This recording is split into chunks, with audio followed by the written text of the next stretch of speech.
Hey, everybody. Welcome to our final chapter. We're almost there. So this is chapter 30. It's mostly, it actually goes from 1975 to 1995. A lot happens after 1995, but your textbooks are old, so that's the last thing in there. We may talk a little bit about stuff like that after that, but we'll figure that out later. After this, we'll be preparing for our final. So getting close, you guys. All right, so we're going to talk a lot about basically government control of the economy. Interesting time to be talking about this, as there's stimulus payments showing up in your parents' bank accounts hopefully soon. So kind of an interesting, just a coincidence, I guess. Anyway, so the main ways, there are four main ways that the government tries to control the economy. One is by changing government spending. So we talked about a lot about this with things like Hoover Dam and airports and things like that. The government will spend money on things to try and put money into the economy, or stop spending on things to try and reduce the amount of spending happening in the economy. They'll change taxes. Yeah, the hope is that if they lower taxes, people will spend more in the economy, be able to buy other things that they wouldn't be able to afford otherwise. If they raise taxes, they're trying to basically reduce the amount of debt that the government's accruing, right? Changing interest rates. This is a big one that happens all the time. Right now, the interest rates are really low because of the government trying to influence the economy right now. Remember, when the interest rates are low, people feel a lot more comfortable buying things like cars or houses because you'll save a lot of money if the interest rates are low when you do that. And then controlling competition. So this is when they create laws to try and make it easier or harder to start new businesses competing against others. So regulations are a big way that the government tries to control the economy as well. They basically are trying to help consumers afford products by making it so that companies can't overcharge or have to be upfront with their pricing and things like that. Or they sometimes help businesses make more profits. So they can go either way, either helping the consumer or helping the business. Just depends on what need the government feels. Every year, Congress passes a budget, or at least they're supposed to. It doesn't always happen. Basically, they're estimating how much money the government is going to spend, where that money is going to go, what kind of things that we need to spend more money on or stop spending as much money on. The goal is to have a balanced budget, be basically spending as much as we bring in. But we basically haven't had that since World War II. We haven't had a balanced budget since World War II at all.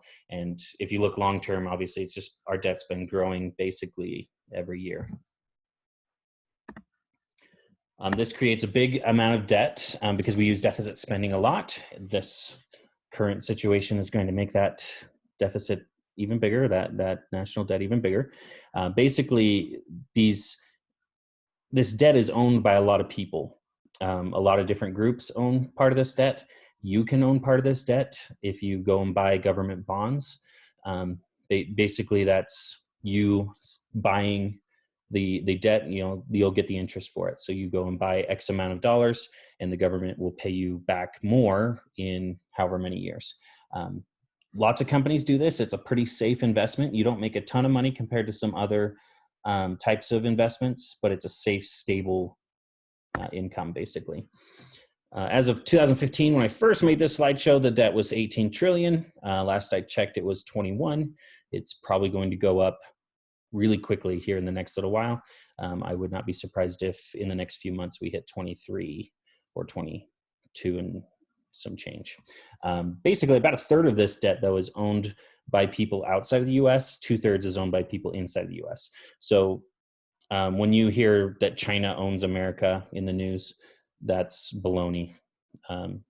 Most of the debt is actually owned by American citizens or American companies.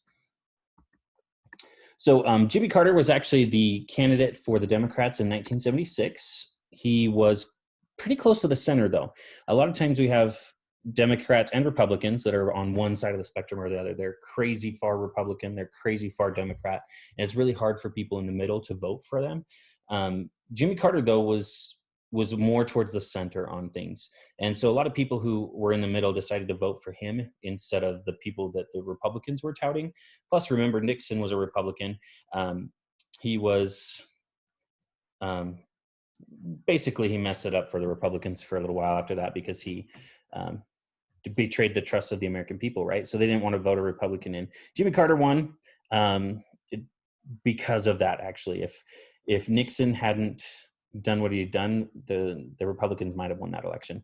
But Jimmy Carter becomes president. He was a pretty average kind of guy. Like he wasn't wealthy. He wasn't a politician. Actually, he was a peanut farmer, and he decided to run for president and won.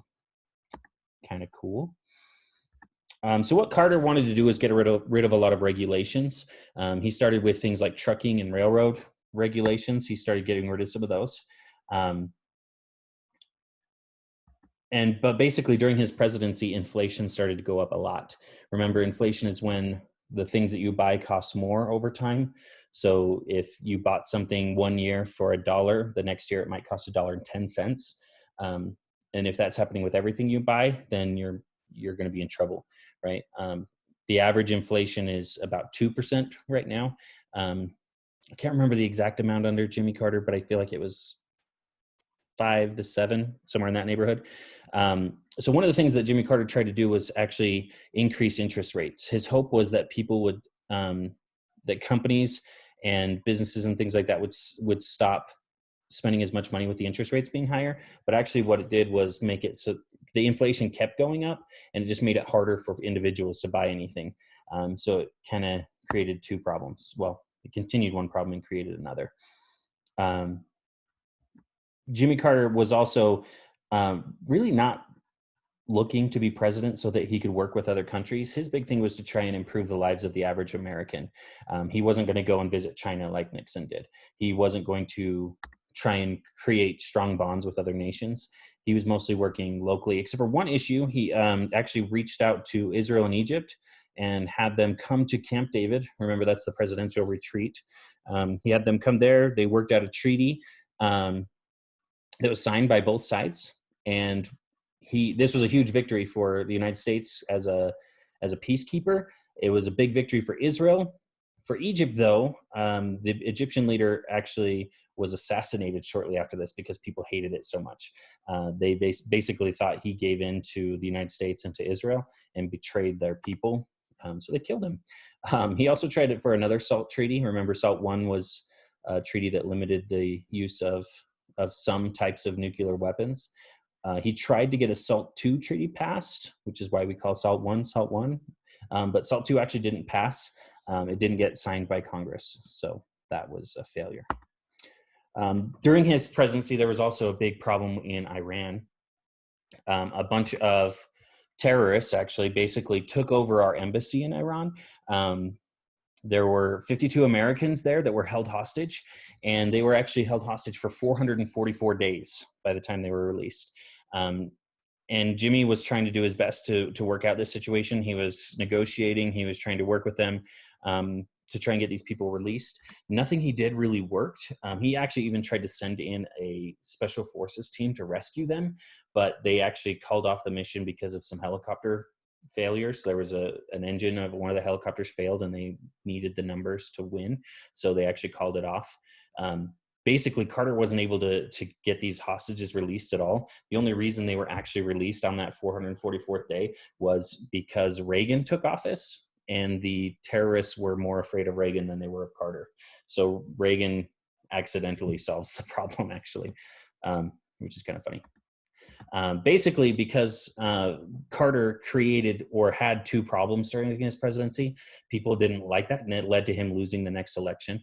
Inflation remained high despite him trying to fix it, and there was really high unemployment, partially because of Carter trying to fix inflation, right? When you increase interest rates, there's not as many houses being built, there's not as many cars being sold, and these create other problems. Also, companies can't start new factories, right?